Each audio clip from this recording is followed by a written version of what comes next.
मुसलमानों को किस तरह से मारा जा रहा है। लगातार देश भर से मॉब लिंचिंग की घटनाएं आती हैं और इन घटनाओं को किस तरह से नॉर्मलाइज कर दिया जा रहा है। आप किसी पर भी दबाव बनाकर ये नहीं कह सकते कि आप सरकार के तमाम फैसलों का साथ दें और सरकार के साथ खड़े हो। सरकार से सवाल पूछने की जरूरत है कि आपकी देश प्रेमी होने का डेफिनेशन क्या है। और इस बात पे भी रोक लगा देना चाहती है कि आप क्या पढ़ेंगे, कैसे पढ़ेंगे, किस मुद्दों पे रिसर्च करेंगे, किन इश्यूज पे सवाल उठाएंगे और किन चीज़ों पे आप सवाल नहीं उठाएंगे।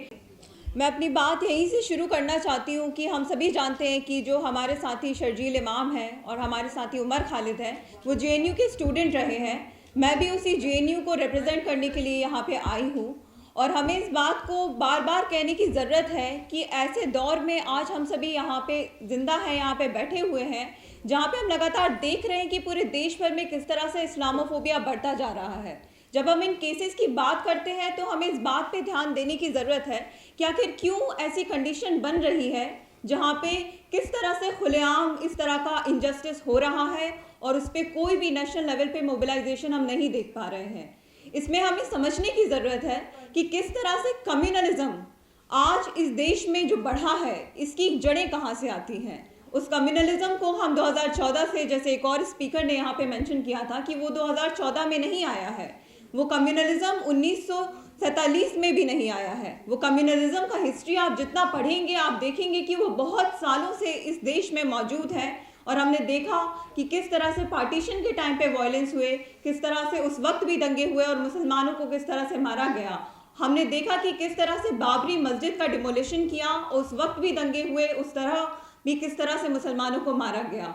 और आज भी हम देख रहे हैं कि चाहे गौरक्षा के नाम पे मुसलमानों को किस तरह से मारा जा रहा है। लगातार देश भर से मॉब लिंचिंग की घटनाएं आती हैं और इन घटनाओं को किस तरह से नॉर्मलाइज कर दिया जा रहा है। आज हम अखबारों में इन घटनाओं को पढ़ के हम शॉक भी नहीं हो पाते हैं क्योंकि ये रोज़मर्रा की स्थिति बन चुकी है। किस तरह से मुसलमानों के घरों को डिमोलिश करने की घटनाएं लगातार देश भर से आती हैं। तो इस तरह का जो माहौल बनाया जा रहा है, हमें सवाल उठाने की ज़रूरत है कि नफरत की राजनीति को चलाने वाले इस देश में आखिर कौन लोग हैं। मैं इस मंच से कहना चाहती हूँ कि ये वही संघ की मेंटालिटी है जिसने लगातार मुसलमानों को विलेनाइज किया है और उन्होंने किस तरीके से बार बार इस देश के लोगों को ये बताने की कोशिश की है कि आपको इस देश में आपको कहीं बाहर दुश्मन ढूंढने की ज़रूरत नहीं है। इस देश में जो मुस्लिम कम्युनिटी है आप उसी को एक विलन की तरह देखिए, उसी कम्युनिटी को आप एक दुश्मन की तरह देखिए। आज बहुत ज़्यादा ज़रूरत है कि हम इस तरह की सोच को चैलेंज करें और इस तरह की सोच का डटकर मुकाबला करें। मैं एक और बात पे यहाँ पे बोलना चाहती हूँ कि साथी उमर, साथी शर्जील स्टूडेंट थे, JNU के स्टूडेंट थे और JNU का भी आप इतिहास देखेंगे तो आप देख सकते हैं कि किस तरह से लगातार उसे एक एंटी नेशनल यूनिवर्सिटी कहा जाता है। वहाँ के स्टूडेंट्स बहुत सालों से, बहुत दशकों से इस पूरे डिस्कोर्स का मुकाबला कर रहे हैं कि आप जब भी सरकार से सवाल करेंगे तो आप पे सेडिशियस होने का आरोप लगा दिया जाएगा।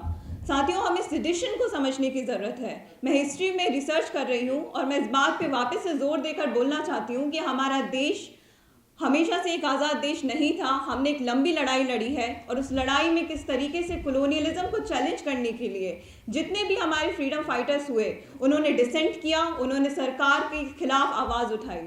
आज हम महात्मा गांधी को फादर ऑफ द नेशन कहते हैं। साथियों, 1922 में उन पे सेडिशन का जब केस हुआ तो उन्होंने कोर्ट में जाकर उस केस में आर्ग्यू करने से भी मना कर दिया। उन्होंने एक्सेप्ट किया कि हाँ, मैंने सेडिशन किया और आप किसी पर भी दबाव बनाकर ये नहीं कह सकते कि आप सरकार के तमाम फैसलों का साथ दें और सरकार के साथ खड़े हो।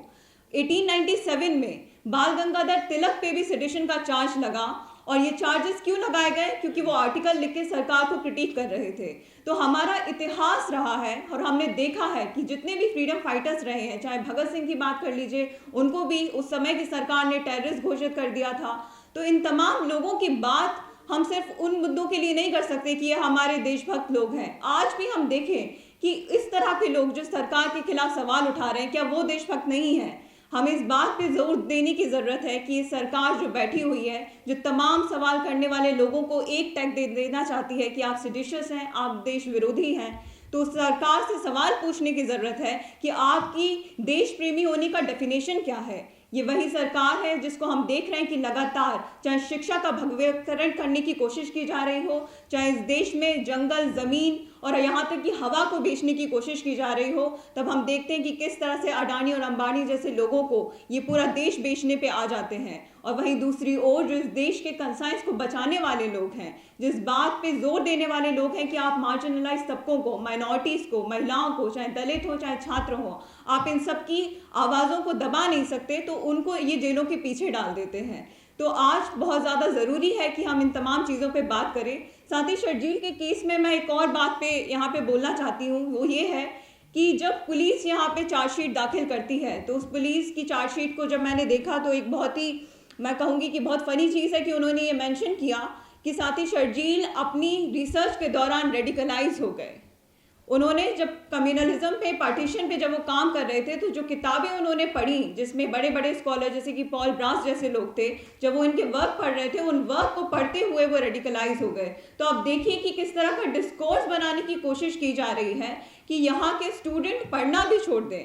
आप कम्युनलिज्म जैसे मुद्दों पे, आप इस्लामोफोबिया जैसे गंभीर मसलों पे अगर आप पढ़ेंगे नहीं तो आप उन्हें समझेंगे कैसे। तो ये सरकार इस बात पे भी रोक लगा देना चाहती है कि आप क्या पढ़ेंगे, कैसे पढ़ेंगे, किस मुद्दों पे रिसर्च करेंगे, किन इश्यूज़ पे सवाल उठाएंगे और किन चीज़ों पे आप सवाल नहीं उठाएंगे। तो मुझे लगता है कि साथी शर्जील और साथी उमर और तमाम हमारे पॉलिटिकल प्रिजनर्स केस को हम इस बात की तरह देखना चाहिए कि ये सिर्फ इनकी आज़ादी को लिमिट करने की कोशिश नहीं है, ये हम सब की आज़ादी को लिमिट करने की कोशिश है। सरकार इनके पनिशमेंट को, हम देख रहे हैं कि अंडर ट्रायल प्रिजनर्स हैं, इनका ट्रायल भी स्टार्ट नहीं हुआ है और इनके केस के तहत वो ये बता देना चाहते हैं कि तमाम सवाल करने वाले लोग डर जाएं। आज भी हम देखते हैं कि मुस्लिम कम्युनिटी में, आप देखिए, मैं भी उस कम्युनिटी से आती हूँ और मुझे पता है कि जब हमारे परिवारों में हम किसी भी पॉलिटिकल मंच पे जाके बोलते हैं तो हमें घरों से बोला जाता है कि आप मत जाइए, क्योंकि आप देख रहे हैं कि किस तरह का माहौल चल रहा है, जेलों में डाल दिया जा रहा है। तो तमाम लोगों के घर वाले किस तरह से कंसर्न हैं। तो ये सरकार की जो कोशिश है कि तमाम मुस्लिम कम्युनिटी हो चाहे बाकी मार्जिनलाइज वर्ग हो, उन तमाम लोगों को डरा दिया जाए और इनको एज एन एग्जाम्पल सेट किया जाए, ये बताने के लिए कि आज इस देश में सवाल पूछने की आज़ादी नहीं है। हमें इन तमाम चीज़ों के खिलाफ आवाज़ उठाना है और बहुत अच्छा लगा कि इतने सारे लोग यहाँ पे इकट्ठा हुए हैं इन चीज़ों पे बोलने के लिए।